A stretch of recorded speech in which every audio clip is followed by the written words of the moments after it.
This week in On the Go, the CEO of PSTA, Brad Miller. The transportation world is completely changing before our eyes, and it's my goal that we are always looking to the future. Welcome to On the Go, the Tampa Bay Area Regional Transit Authority podcast, where we talk all things related to transit and transportation in Tampa Bay.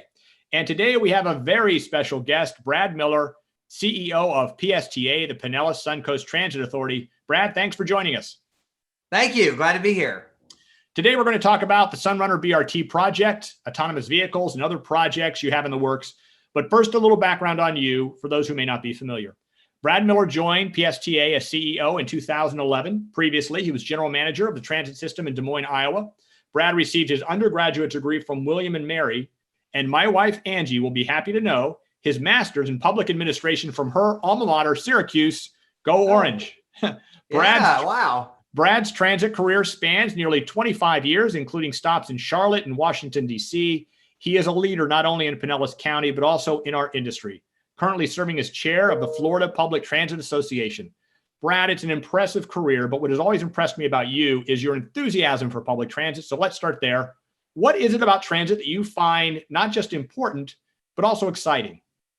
Oh, yeah. Well, thank you, Chris. That was a good introduction. And I got to see there's another person from the snow country up in Syracuse. That was my time there. It was there. I couldn't believe how much snow there was. But so what led me to public transportation was lots of people say, well, they just kind of fell into it. No, it's pretty much genetic. In my case, my dad was a professor of transportation where I grew up in Pennsylvania. And I tried everything not to follow in his footsteps. Although, growing up, we were just indoctrinated. He was on the Transit Authority board. He was a professor at Penn State. So I am actually a blue and white fan. He helped create that bus system there for the students. So we would go on vacations and not take one picture of the Eiffel Tower, just take pictures of trains and buses. We would, I was a bus for Halloween. Not once, but twice growing up. I had a fare box in my bedroom. When I turned 16, my dad was doing some kind of study on taxi cabs. And so he put a taxi cab monitoring system in my car that could tell him how fast I drove and if I did wrong turns and stuff. It was like a pre-GPS thing. So yeah, so I was kind of over it by the time I was ready to leave. And I tried it desperately to get another kind of job, and I failed miserably, despite my Syracuse graduate school. Yeah, so then finally I broke down, talked to my dad, and he knew the person who worked at the Virginia Department of Transportation, where I was trying to locate, because that's where my fiance, now my wife, was located. I was trying to get down to Virginia. I talked to her in Richmond, and she told me about all of the grants for different internships that she doled out across the state of Virginia. And I just drove around the lovely Commonwealth of Virginia and interviewed at like 5 or 6 different transit systems for those jobs. I would, in Roanoke, Virginia, that was neat, but I would have to drive a bus, and I was scared of that. In Charlottesville, I had gone to William & Mary, so they rejected me. I had to go to UVA to get that job. I got several of the opportunities, and I missed out. And I just picked the one that seemed the most exciting, a brand new commuter rail outside of Washington, D.C. that took commuters from the suburbs of Virginia into downtown D.C. It's called the Virginia Rail Express. It's still there. And on my second day on the job, they're like, hey, rookie, the train has broken down. Go out to the train station and tell the 300 people waiting there that the train's not coming. They have to get into their job in some other way. And oh my gosh, Chris, I got yelled at. I told the people the train's not coming. They screamed at me. And the reason I tell that story is because I had worked on Capitol Hill for my congressman. I had worked in Harrisburg, PA at the state government on other issues. And to see these people, the traffic is so bad getting into Washington, D.C. These people needed that train to get into their job, to support their families. And it just hit me so hard that this is something people really care about. Transportation and transit is something that really helps our helps the community. From then on, I was kind of like hooked. I was like, this is it. This is something that people really care about. And from there, so I worked there for 8 years, doing all sorts of different bus system stuff, working for the commuter rail. And then from there, I moved down to North Carolina. I got the opportunity to work for a brand new, basically a totally revamped transit system in Charlotte, North Carolina, which was building a new light rail system, which was really increasing their bus system. Worked there, loved that. And then I got a call randomly and said, Brad, would you like to try to be the head of a transit system? And I said, sure, I'll go for that. And they said, well, it's out in Des Moines, Iowa. I was like, no, thank you. I had to look it up on the internet to find out exactly where that was. But I was like, well, I'll go out and just see what it's like. I was so surprised that it was a city. It's got skyscrapers. It's like, basically, I learned in Iowa, you are either a farmer, and if you don't want to be a farmer, you move to Des Moines, Iowa, to the city to maybe work for the state or be an insurance actuary or something, So my family loved that. That was great. And that's a great little system out there.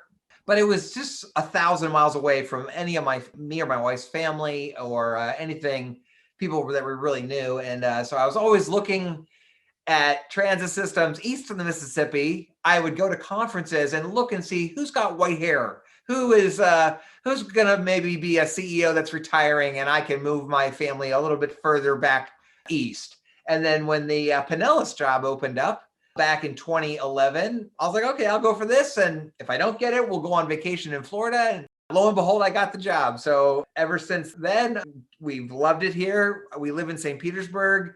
It's a great community. The whole Tampa Bay area is trying to work well together on this. So yeah, it's been great ever since. So that's sort of my story. I'm pretty much Brad the bus guy from the start. That's an amazing story. I'm glad you shared all that with us. And I especially appreciate your frontline transit experience. I think it's important for everyone to know why we do what we do. When you hear about the CEOs who maybe they make automobiles, but they start on the assembly line or they work somewhere within the industry itself, that industry experience helps you understand what it is you're doing and why you're doing it for the people you serve. Let's talk a little bit about PSTA. For those who may not be aware, this is a large transit authority here. So give me a sense, an overview of PSTA in terms of the number of routes, buses, things like that. PSTA, Pinellas Suncoast Transit Authority, is of course, the transit provider in Pinellas County, and which is, about half or a third, one part of the area that outside of this area is known as the Tampa Bay region. I call us the better half because we've got the beautiful beaches, the tourist mecca, the best beaches in the world. It's about 1 million population, Pinellas County, and it really is. Our economy is tourist-based, service economy. The number of people wearing a tie right now in Pinellas County is maybe zero because you and I are not wearing ties today. Flip-flops and shorts or a bathing suit. We're one of the only transit systems that has a wet bathing suit policy in the United States because we have lots of services that cater to the tourists. Trolleys up and down the beach. We carry a lot of workers to service jobs at the hotels, to restaurants and things like that. That's what our transit system does. Many people, they don't have a car and they need this service, and it really helps keep our economy going in many respects. We are about the 75th largest transit system in the United States. Just about 300 total vehicles when you count all of our trolleys, all of our regular buses. Our paratransit system is fairly large in our community. We got a lot of retirees, so we carry lots of folks that need us in that program. We've got about 800 transit employees in Pinellas that work very hard every day. They're working really hard right now during the pandemic to keep us moving. And I'm really happy. What I'm excited about, sort of our brand or our image in the universe, in the transit world, is we're looking to the future and looking for innovative ideas for the future, whether that be in rapid transit programs like our SunRunner program or our partnerships with Uber and Lyft. Just improve mobility and show people how we can improve mobility in our community. That's very well said. And I think you touched on what was going to be my next question, is your mission and your vision as CEO. Every CEO, whatever organization they run, has somewhere they want to go and take that organization. They see bigger, better things. How do you kind of characterize what your vision and mission is for PSTA? Okay, well, I would say personally, I've sort of said I've always had a goal with myself. I was like, I don't really see myself as somebody, as a manager of a transit system that is not doing things. It's just, as they say in the business, watching the buses go in and out of the garage and just being happy with that. No, the transportation world is completely changing before our eyes. And it's my goal that we are always looking to the future, that we're looking out and seeing what's coming down the pike, whether it's autonomous vehicles, whether it's electrifying our transit systems, whether it's providing more rapid transit corridors throughout the Tampa Bay, knitting the Tampa Bay together. That's all been part of my vision.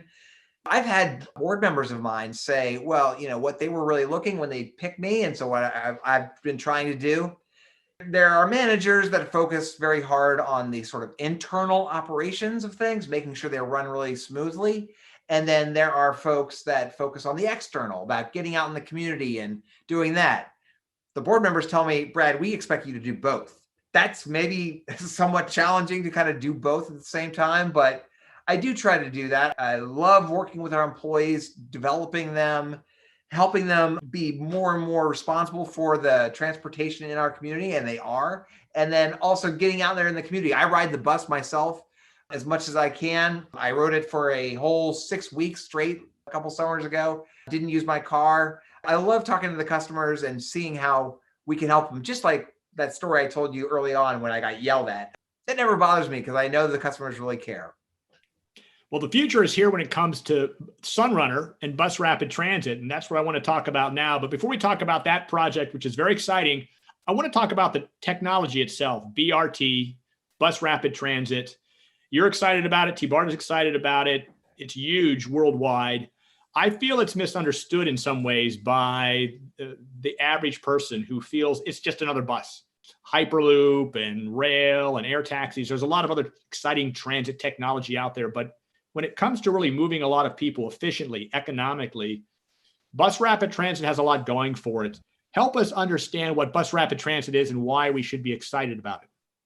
First of all, the Tampa Bay area has been looking at rapid transit options for something like 50 years with limited success. So we're really happy to finally bring forward the very first rapid transit corridor.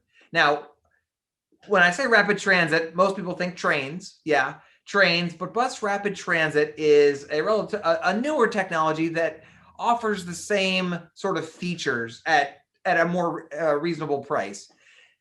The idea is, we all know traffic congestion is not going away. If you say to yourself, okay, it takes me 20 minutes to get to my job commuting now, and I say, well, how long is it going to take you to get your job in 20 years in the Tampa Bay region? You're going to say it's going to take longer. There's going to be more traffic. Our area is fast growing. Traffic is here to stay. We're not going to be able to build wider highways, especially in Pinellas County, to assemble that growth. But with rapid transit, whether it's a dedicated right-of-way of a train on its own tracks or a bus rapid transit with its own lane, with its technology that makes it run faster, the 20-minute ride from downtown St. Petersburg to the beach today, even in 20 years, is going to take 20 minutes. It is guaranteed it will help increase ridership, increase tourism, help the economy keep going, because it's a way to avoid traffic congestion. That's what rapid transit, that's what bus rapid transit, it doesn't matter if it's rubber tired vehicles or metal train wheels. That's what rapid transit, bus rapid transit provides to our community. And that's why I'm so excited about it. And as you mentioned, SunRunner is, formerly known as Central Avenue BRT. It's going to run from downtown St. Pete to the St. Pete beaches.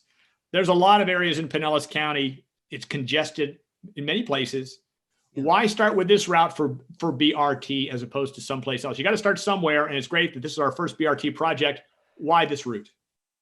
Yeah, well, that's a great question, but it was kind of obvious. It's been obvious for a while. This is the #1 highest ridership transit corridor in the Tampa Bay region.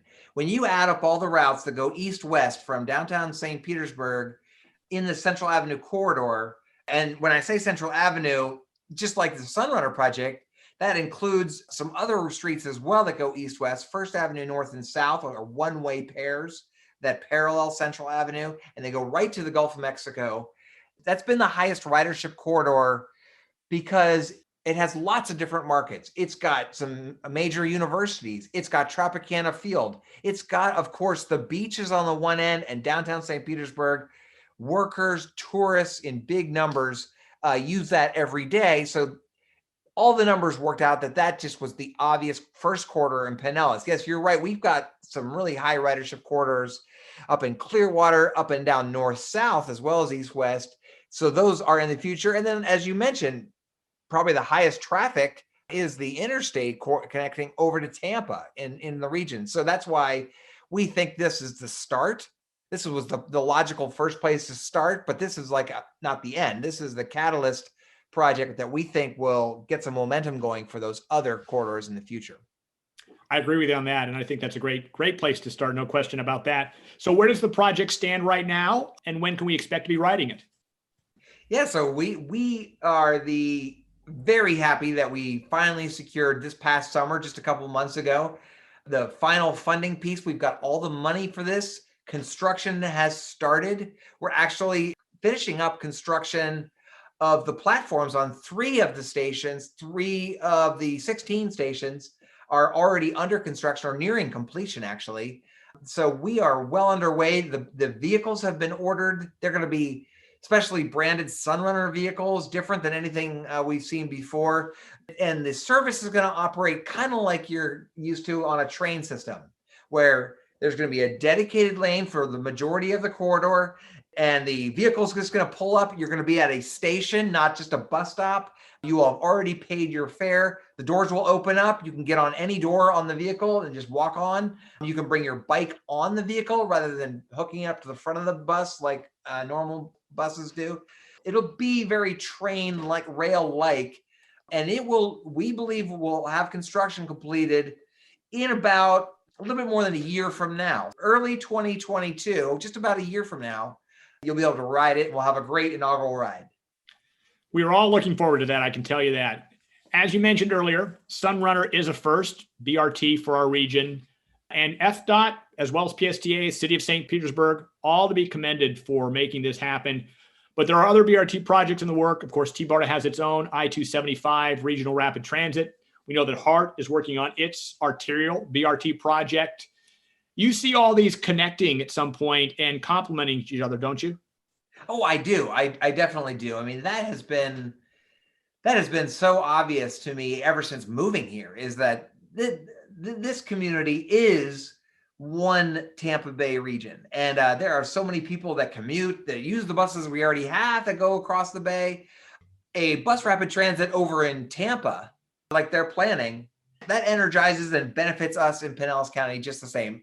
Improvements to the transit network up in Pasco County or down in Manatee County, those all benefit us in Pinellas as well. So the spine, as we've sometimes referred to it, that T-BARTA is leading, this idea of a rapid transit line along our spine that connects our whole Tampa Bay region, from downtown St. Pete up and over the Howard Franklin Bridge on new lanes, dedicated lanes on that bridge, over into downtown Tampa, and then up north past USF and then up into Pasco County. That will be sort of like the backbone of the whole transit network in the future. And then these other, like the SunRunner, like what's going on over in Tampa, those can all connect to that for the first time, making a real network that people can rely on to really think of public transit as a viable alternative to their car.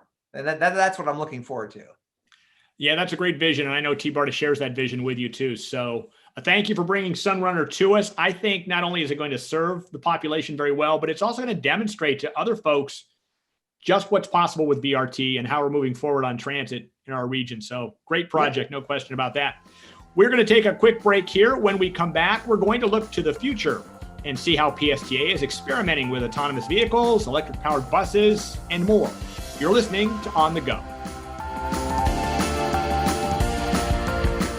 As Tampa Bay gets back to work, morning and evening commuters are also starting to crowd back onto local roads. Maybe you've been teleworking and aren't ready to restart the rush hour grind. If so, Commute Tampa Bay can help. Go to CommuteTampaBay.com and find out how someone else can drive you to work in a T-BARTA van pool. You'll avoid the aggravation of driving, make new friends, help the environment, and save up to thousands of dollars each year. Commute Tampa Bay. It's the smarter way to work.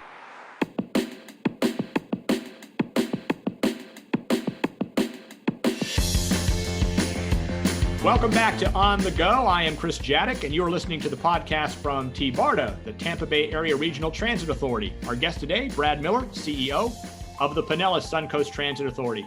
Brad, PSTA has a lot of exciting innovations, including one you're testing right now, an autonomous vehicle. Tell us what's happening with that. Yeah, we're very excited to be launching our first autonomous vehicle demonstration project. But I don't think it'll be the last. I think this is the first time we're trying driverless vehicles. We've been hearing a lot about autonomous technology for a while now. I don't know if it's, we're going to see everyone get a driverless car without a steering wheel overnight. It's not going to happen tomorrow, but it's coming. It is in the pretty near distant future, I think. So what we're doing, we're launching a autonomous vehicle pilot that will run in downtown St. Petersburg. And we really encourage folks to come down and just check it out and try it. It is going to be running right along the waterfront, which is very popular. It goes right by the St. Pete Pier. There's a stop right there. It goes from the Vinoy Hotel along Bayshore Drive right down to the Dali Museum. What's unique about it and what is kind of the next step, because there's been other pilots, but this is a really kind of intense corridor with lots of people, lots of other vehicles. This is kind of taking the next step toward that technology. Can it really run autonomously and keep track of where it is in relationship to these other vehicles, other activity? It's kind of like a Disney Epcot Center kind of thing. Like, come down, see what it's like, see what you think. Tell us about what you think autonomous vehicle technology is like. Does it work well? How much can it run autonomously, or does it need to be controlled by a human? I think it'll be a real test to see where we are, how close we are to really rolling this out in a bigger way. And so we have a cool branding. Anyone who's listening to this who's been to Pinellas County knows the Vinoy Hotel is pink, and the Don Cesar over in the beach is pink. Our AV shuttles are going to be pink. You won't miss them. We're calling them Ava. It's a female, and we want you to ride on Ava. That stands for Autonomous Vehicle Advantage. We think there are some advantages to this technology in the future. We're excited. It's going to be running Wednesday through Sunday every week from now until throughout the winter till February, and it's free to ride. So come down to St. Pete when you're going to the pier and just take a ride on it and see what you think. Sounds like fun. So how fast do these vehicles go? They're moving among people and things like that. Tell me about that a little bit. Yeah, so of course, the number one mode that they're in is to be safety conscious. They run at only a maximum speed of about 15 miles an hour, and especially in a corridor like this, which is so like dense with activity, that'll be perfect. And then they've got, of course, lots of sensors and cameras and things. The MO, in that whenever the technology questions what it sees, it shuts down, it stops. And that's what the experience has been with these kinds of vehicles. Their number one priority is safety of everybody on board, as well as pedestrians and cars and things like that. So to me, I think the biggest learning experience will be how much can it run in fully autonomous mode versus how much does it need to be controlled. It's kind of interesting. There will be an attendant on board that can take control of the vehicle, and they use an Xbox controller. They use a game controller. So I think the average age of the appropriate age is like 18 or 19, because they're great at video games to run this thing. But how much do they have to do that versus how much is the technology really smart enough to navigate safely? So, it'll be a fun ride. It'll be entertaining, but at all times, it's going to be really safe. No, that's good to know about safety. I'm glad you touched on that. And I was going to ask about the operation itself, which you've explained. It seems it's similar to, the Tesla vehicles, that when you put them on autopilot, there's a computer with sensors making Yeah. all those decisions. So it seems like that's the similar technology, with obviously a person on board who can override that should there be a need.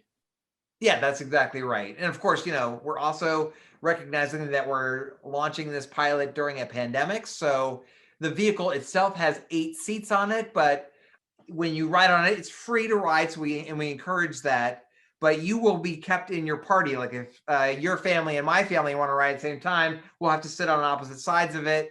Maximum of 6 people on board at any time. Now, HART is also testing an autonomous vehicle, a 16-foot shuttle made by Beep. All these are all very experimental. We're learning a lot about all the different types of experiments, but what are some of the differences that you know between the different autonomous vehicles that are out there being tested right now, and what you're testing? Yeah, well, the vehicles that are operating right now in downtown Tampa are very similar to the autonomous technology that we're using in that respect. And most of the shuttles are very similar that are operating out there today. But what our pilot is trying to demonstrate kind of takes it to the next level. In Tampa, it's running along Marion Street mainly in a dedicated corridor without other vehicles. In our example in St. Petersburg, it's going to be in mixed traffic. It's going to be running just on a regular road. It's open to other cars, there's lots of pedestrians there crossing the street to go to the new St. Pete Pier and or to the museums. This is sort of the next level, seeing how we can really move this technology, how far close it is to really operating on any street, anywhere. In addition, the industry is starting to build larger vehicles, like full-size buses that are autonomous. I know they're making autonomous trucks and things like that. But this is the start. First, let's see how the vehicle itself can operate in its own right of way, and then let's see how it can interact with traffic, and then let's see if we can maybe even make it a more traditional vehicle into the future. Like all transit agencies, PSTA faces budget challenges to meet existing needs. But I know you'll agree with me when I say we can't afford to ignore the future. We need to investigate these transit technologies so we're prepared in the decades ahead. Where does PSTA get funding for experimental projects like this? And do you have others in the works? It's always been my goal for us to be looking to the future, looking to what we can do. But I've always been a big proponent that these technology things, let's just not do them because they're shiny and exciting. Let's see how they can really benefit the mobility of our community, our basic transit services that is in our mission to accomplish. How can we adapt these technologies to benefit what we already have, and how we can make it even better? And so that's sort of the approach that we've been taking throughout this. Yes, we are we have very limited funds in the whole Tampa Bay area. The community here has just decided for a long time not to put significant investment in transit options in the past. But I think we're showing the value of what it might take by still looking to the future to these new technologies. One thing I'm very proud of is our willingness to partner with TNCs or Uber and Lyft technologies, and see not just to have them provide rides instead of buses, because I never think that will be the solution, especially in our cities, but how can we take advantage of those new technologies where you can just hail a car on your phone and have those strengthen our traditional transit corridors, like the SunRunner corridor, like this autonomous vehicle shuttle that we're going to try in St. Pete. Can we create niches where all these technologies can save us money, maybe, like we're doing on our paratransit? We spend a lot of money providing door-to-door transit for people that have no other option. They need it. They need a wheelchair accessible vehicle because they cannot use a regular car. And we're a critical system for helping people with disabilities in Pinellas County. But many of those can actually go in a car. They can't drive a car, but they can go in a sedan kind of vehicle, and maybe we can take advantage of the broad availability of Uber and Lyft rides to get a car to come in 5 minutes and take them to wherever they need to go. So we are really expanding our use of all different modes of transportation, taxis, Uber, Lyft, you name it, bicycles built for two, whatever, to get people to where they, from point A to point B, where they needed to go. That's saved us money that we can keep our system going as best as we can within our resources. And it's sort of, I think, given us the perspective, sort of thinking outside the box, what can we do to make things better in the future? And while we're on the subject of transit technology, I want to talk about the investment PSTA is making in alternative energy vehicles, such as electric, hydrogen fueled vehicles. Help us understand the different alternative fuel technology that's out there right now. And of those, which does PSTA find most attractive? That's another part of the transportation world that's completely changing before our eyes. You know, when PSTA bought many of its buses, when it built its garage that we have in Pinellas County, the only game in town was diesel. You know, we have the largest tanks for diesel fuel in Pinellas County at our facility. In the past, we've used thousands of gallons every day of diesel fuel. Well, that started changing a couple of years ago when compressed natural gas vehicles started coming out. And I know our friends over at Hart invested heavily in some CNG buses.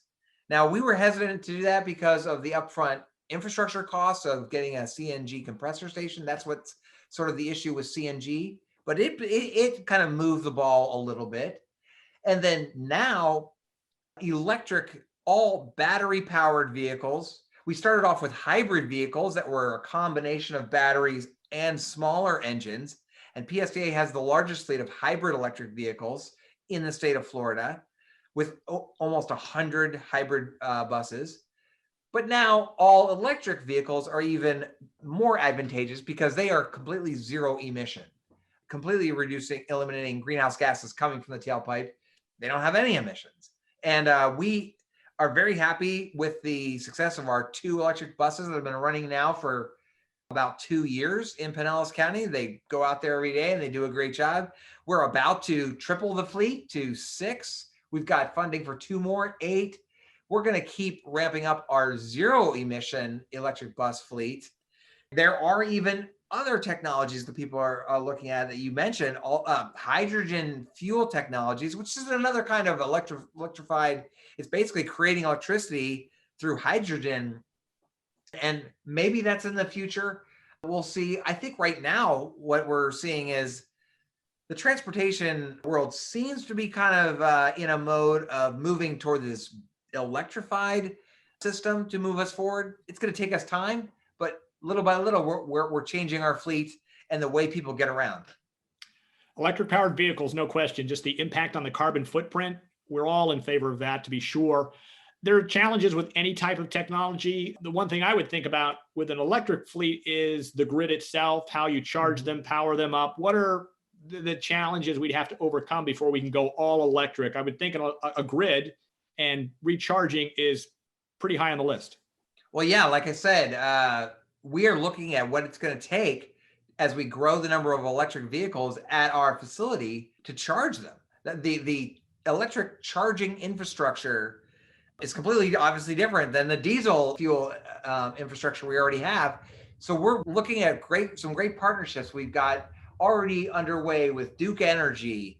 And I know Hart is working with TECO as well on the utilities. Of course, they're pretty excited about, hey, we can sell you more electricity to move the vehicles down the road. That wasn't a game we were even involved in just a few years ago. We were excited for some new technology to be installed. The county gave us some BP oil spill settlement funds, which were designed to reduce emissions, improve our greenhouse gas, for what's called an induction charging station.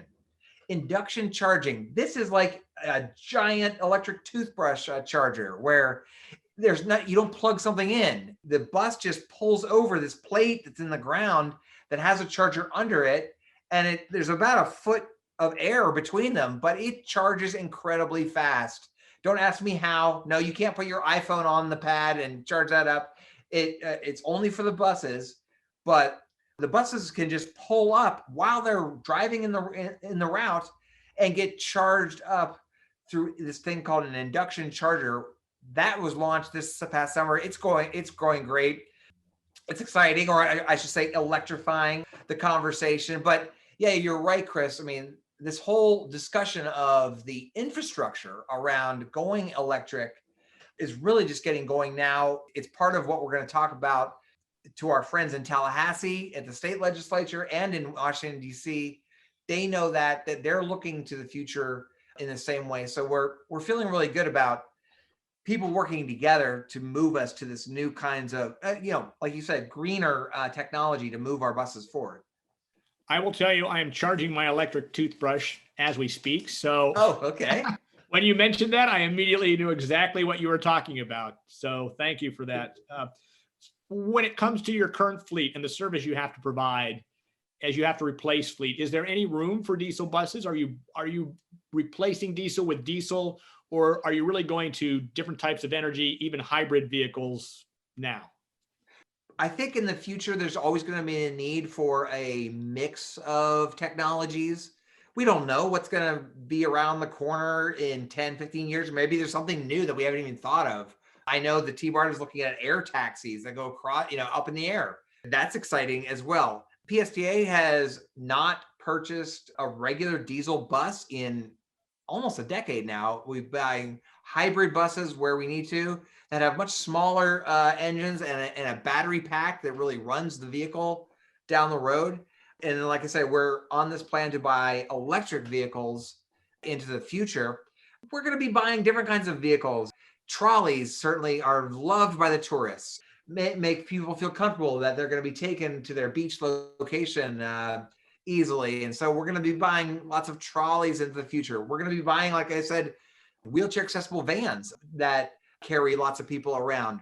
For the longer haul, like on the corridors over to Tampa, probably doesn't necessarily make so much sense to, right, with the technology today, to have an electric bus because of how long that is, how long that run is. I mean, that'll be in the future, but it'll be an evolutionary process. Hybrid buses, electric buses, trolleys, vans, you name it. It'll be all kinds of vehicles. Well, Brad, you've got a lot of exciting things going on at PSTA, and I appreciate your time. Our time here is winding down, but I want to give you an opportunity. If there's anything we've missed, anything you'd like our audience to know that is going on at PSTA, certainly you've done great work during this pandemic, and I want to commend you and all transit agencies for that. I will tell you, stepping up in this time of need, because public transit is a necessity for those who need it. So I want to commend you and certainly, as you know, your staff, your workers. That goes to every transit agency all across T-BART. But anything else aside part of that, or in addition to that you want to talk about right now? Thank you, Chris. This has been great. No, I will say it's been exciting to see all of the hard work all across the state of Florida, all across the United States, really, by transportation workers to keep our systems going during this pandemic. Pretty much the whole world shut down for a while there in March. And we here in Pinellas, we saw our transit ridership really go down in the first weeks of March. We didn't go down as much though as, and the whole Tampa Bay area didn't go down as much as lots of other places across the country. Ridership has grown back to only down about 25%. Even now, the case is going back up. We're still seeing some ridership growth because I think that's largely due to just our economy. We're a service-oriented economy. Folks don't have other options that are riding. They need to get to their jobs to support their families. I saw a piece that we did on, say, a Papa John's pizza cook who rides our bus every day and needs it. And I said to myself, well, that's an essential worker, I guess, not for my own waistline, but it's an essential ride for that person to keep an income coming into their family, to keep their family fed. And so that's the kind of service that we're out there trying to provide. Of course, everyone has to wear masks. Over in our side of the bay, we're boarding everyone for the back door, so we're not charging fares. You have to keep socially distanced. There's a max 15 people per bus, which on our main routes, we're seeing that become crowded more and more. So we're looking at other ways in which we can make sure people get to where they need to go. It's been really sort of gratifying to me as the head of the organization, just to see all the folks, everybody from our accountants in our accounting department to our drivers and our maintenance staff and gosh, the cleaners, the people cleaning extra cleaning every night. They work at night, cleaning the buses to make sure they're sanitized. Everybody is just working so hard. I'm just grateful for them. They're the ones that are running the system every day, and they are just doing a fantastic job. I want to give a huge shout out to all the transit workers throughout the Tampa Bay region for making it through this pandemic. Well, my thanks to you and your staff for stepping up. And I think your point's well taken. We talk about essential workers. We think about our police, firefighters, people in the medical profession. Right. For that pizza worker who needs to get a paycheck, that's an essential trip. That's essential to him. So everybody who does ride on transit for some reason, there's an essential reason there. So it's great that we're keeping transit going. It's very important. And I want to thank you once again just for spending a few minutes with us. Thank you. Thank all of you for listening. Until next time, you've been listening to On the Go.